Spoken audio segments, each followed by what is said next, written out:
I'm Marissa Norcross. And I'm Dave Freund, and this is The Next Page. Marissa, how are you? I'm great. How are you? I'm terrific. Back to terrific. I'm back to terrific. I'm feeling good again. Good. You know, I'm enjoying some cool weather, but you know, we have not really had any cold weather yet. No, it's been so interesting the way the leaves are kind of not really changing colors as vividly where we are. I just had a nice visit with my mother and father-in-law. They came up from North Carolina and they were shocked by the weather that we have been having. So I'm sure by the time this podcast comes out, it will certainly be fall, but it's been nice to have some more summer-like weather. It has. Now, I did the pool. I officially closed the pool. I've never done that before, but I did it. So the pool's closed. Because I was blessed to have Columbus Day off, I actually went for my final boat ride of the season on Skinny Atlas Lake. Oh, how nice. So the last boat ride's done. So next I got to winterize the boat, get the boat ready to go to bed for the winter. Ooh. But it's autumn. It's beautiful. And right around the corner is the most wonderful time of the year. So I'm terrific. So within the first minute and a half of our podcast, you said winter twice and referenced the holiday season. So I don't know. That's about right. That's always hard for me to hear, but but you know what? We can't get there without having your favorite season. So yeah. So today, last week was like a history lesson. And today, yes, it's my soapbox, and it's something that I'm speaking about a lot more now. Maybe our podcast listeners don't notice as much, but if you've been in any of my classes, I have talked about it in the podcast. I talked about being leadership sad when I don't see it. And so I'm going to still continue on the topic of courage today, but not from a historical perspective, but what we as leaders really need to do. It's time for people that are real leaders to stand up. And now we hear a crow singing outside my window. Sorry. If you hear the crow, that just means my window's open a little bit. Anyways, we as leaders need to step up and start to change the narrative that's in society today. And as I was thinking about this, I found 4 different areas where leaders need to change the narrative. And I've been having some amazing, have a good friend, a colleague of mine that's becoming a good friend of mine that's really helping me think through things that I haven't thought into before, and that's been a real treasure. So you and I just quickly went through them. So let me just start with the first one. And if you think about this, leaders build up rather than tear down. Mm-hmm. We have such a negative culture today because everybody's tearing down. And it can't last. You know, there's this old proverb, a kingdom divided against itself won't stand. Mm-hmm. And we just seem to be turning inward and finding every possible reason to discredit people, to belittle people, to make light of people, so that we somehow think that it makes us feel better, or it makes us look better, when in fact it doesn't. We can go through any period in history and find any amazing historical figure, and I guarantee you're going to find a moment of humanity in their life when they said something wrong, did something wrong, okay, they did.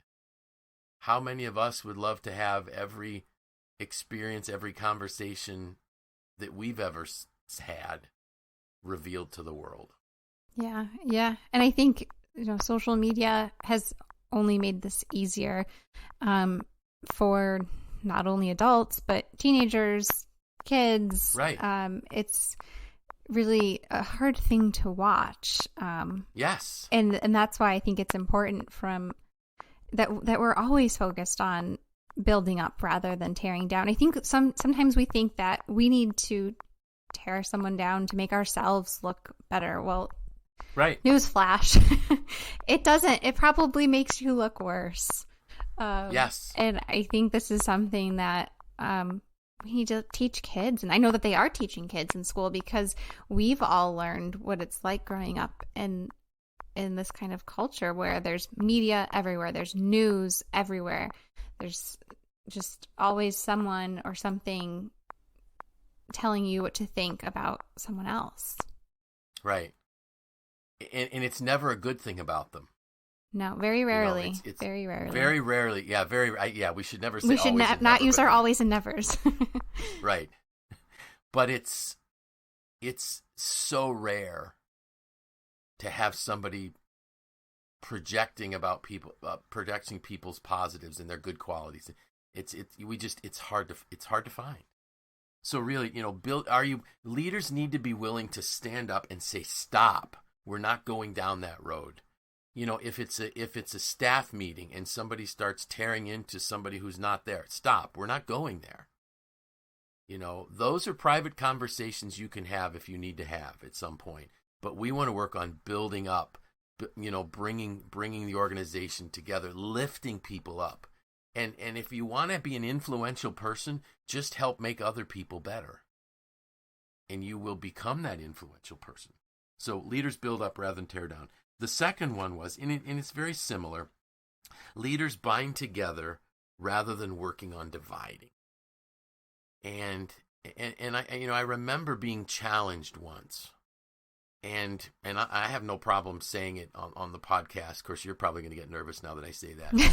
You know, but we had a president who the way he accomplished things was to create chaos.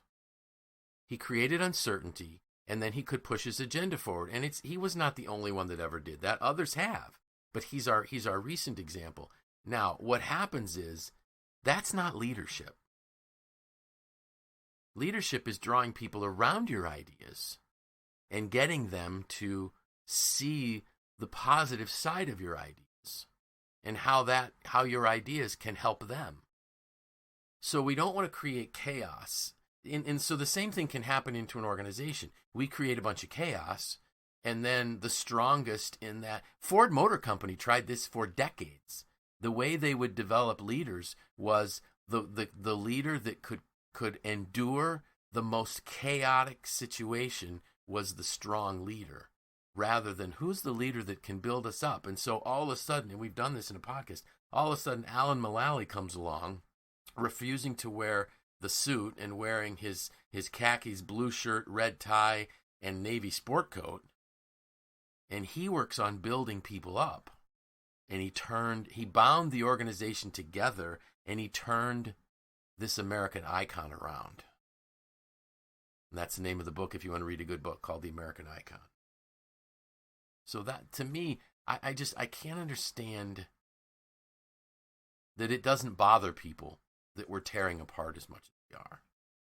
I think one of the other positive things going on right now is that, luckily, I think people are having these conversations more than we have ever before. I think we're starting to question. I see it a lot right now. People are kind of questioning, right? So you just mentioned that when Alan Mullally took on the role, he wasn't focused on wearing the suit and showing up as, the big guy on campus. It's that it wasn't about that.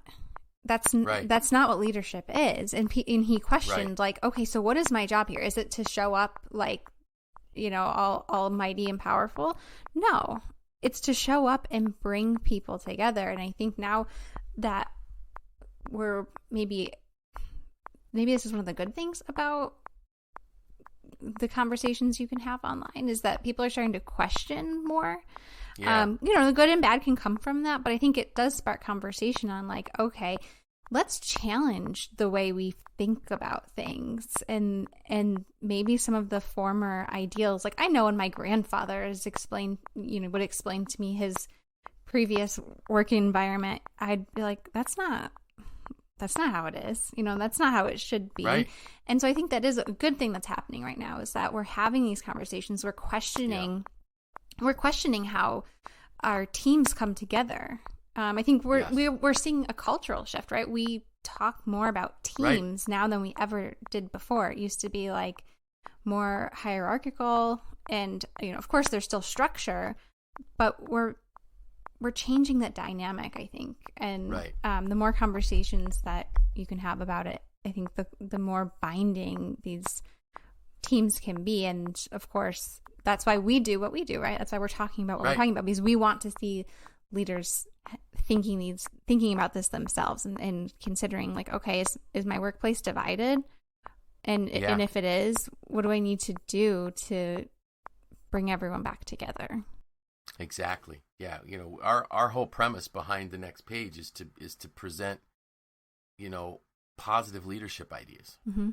rather than command and control Mm-hmm. and dictatorial type of ways of running organization. So we've got leaders build up rather than tear down, leaders bind together rather than work on dividing. The third one is leaders speak the truth in love. And,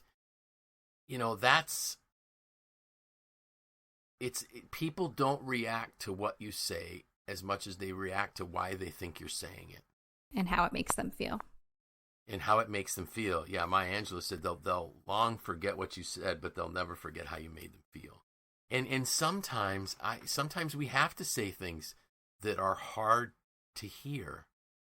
But if the person really believes that your motive in saying it is to help them, not hurt them, and to help them get to the next level of their opportunity, their next level of utilization in their giftedness, and you don't have any, I'm having this conversation not because I want to punish you, not because I want to throw you out of the organization, but because I really care about you and I value you and I want you to succeed. They're more likely to hear it. The simple phrase that I say a lot of times in my classes that I teach, it's not what you say, it's how you say it. Think of an apology. If somebody says, sorry, well, that's not an apology. That's regret that somebody was upset by what you did. And one of the tools that I've learned that's really good at saying something that you need to say is to say it through questions. If you can help the person discover for themselves what it is you need to say by them answering questions that you ask, it's a really soft way to get a really powerful point across in an impactful way. Because all of a sudden they look up and say, oh my goodness, that's true, isn't it? Yeah. How can I help you with that?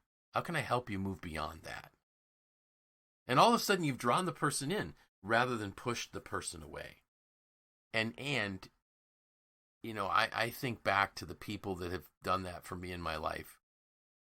They become your most trusted allies, your most trusted confidants, your inner circle, because you realize that person really has your best interest at heart.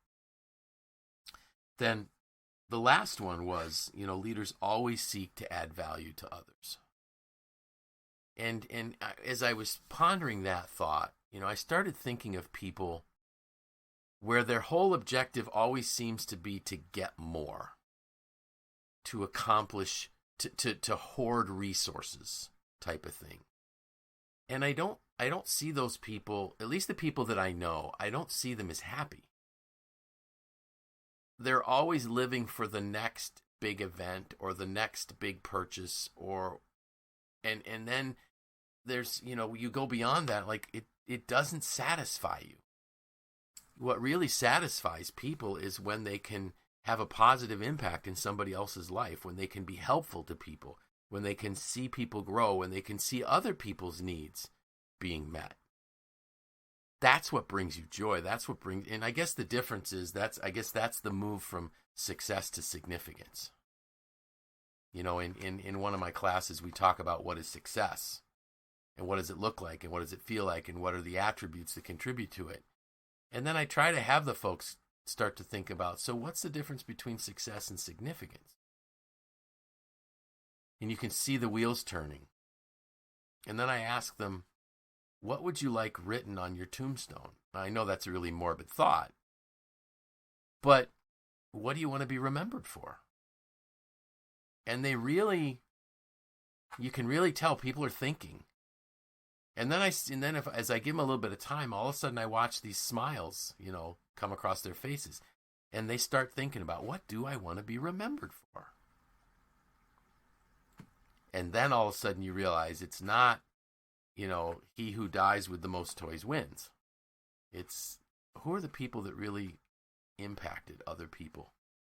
They're the ones that have a legacy that is worth discussing. So what did I miss? I mean, this is maybe the point is why. Maybe the question is, why do I think it's courageous to do these things? Because I'm seeing it as courage being lived out today. And maybe because I think to a large degree, at least in the public scene, it's going against what we're seeing. And just saying, can we just stop with all of this toxic junk? I don't know.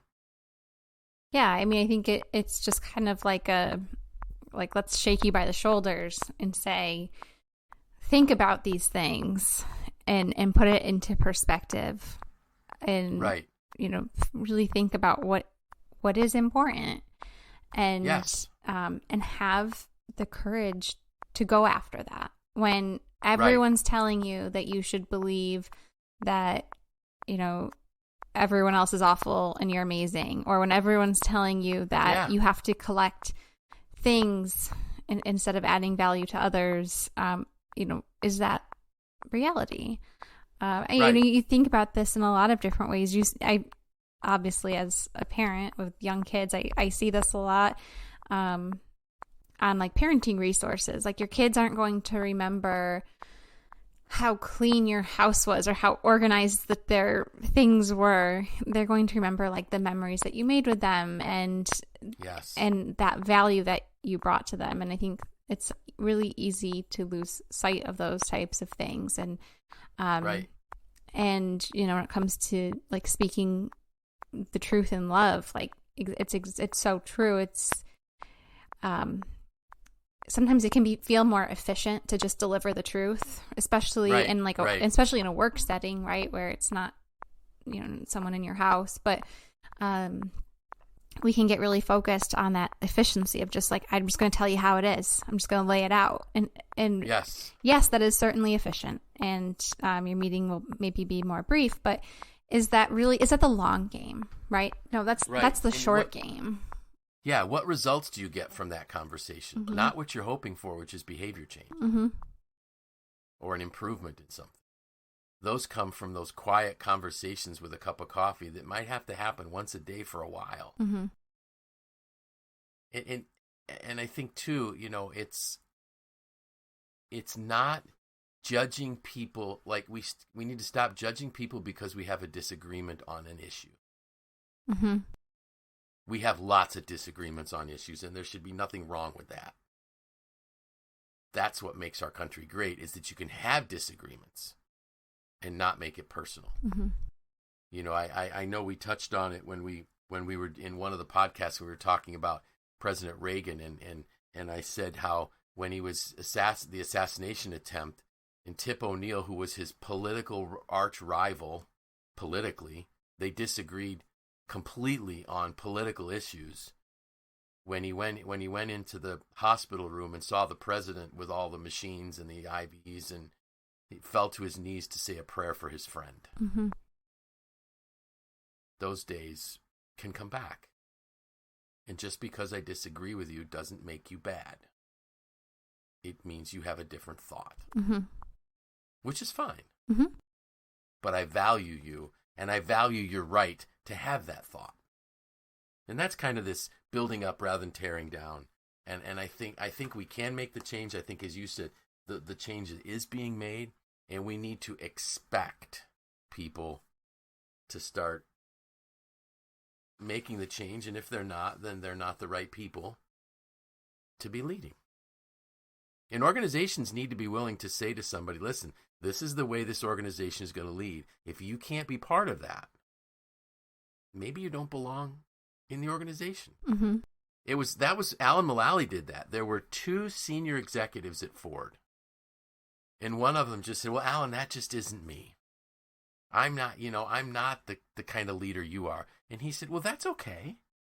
You can be that way. And the person thought, oh, great, I'm off the hook. He just said, so when will you be leaving? And then he had another senior executive, a woman that came to him, and he went to her and he was having the same conversation. And she said, Alan, how do I change? Oh, that's great. I'm happy to get you a coach. And he got her a coach, and she understood the kind of leadership that Ford was now going to use going forward. And she was a success in the organization. So just because they don't want to change doesn't make them bad. It just means they don't have a seat on our bus. That's all. Did we miss anything? I think we covered a lot. I think we did. And I have no idea what I'm writing about next week. That's okay. I promise that I will try to stay away from a soapbox. I'll try to come up with some, but I'm going to some meetings this weekend, so I'm sure that I will have ample opportunity to get some thoughts that'll pop into my head. How's that? Sounds good. Do you have any exciting autumn activities planned for the weekend? No, not yet. I'm sure, things will come together, but it's early in the week. It is so you early still in the got week. A few days. Yes. All right. So look forward to hearing about that next week. Sounds good. So with that, I'm Dave Freund. I'm Marisa Norcross. This was The Next Page.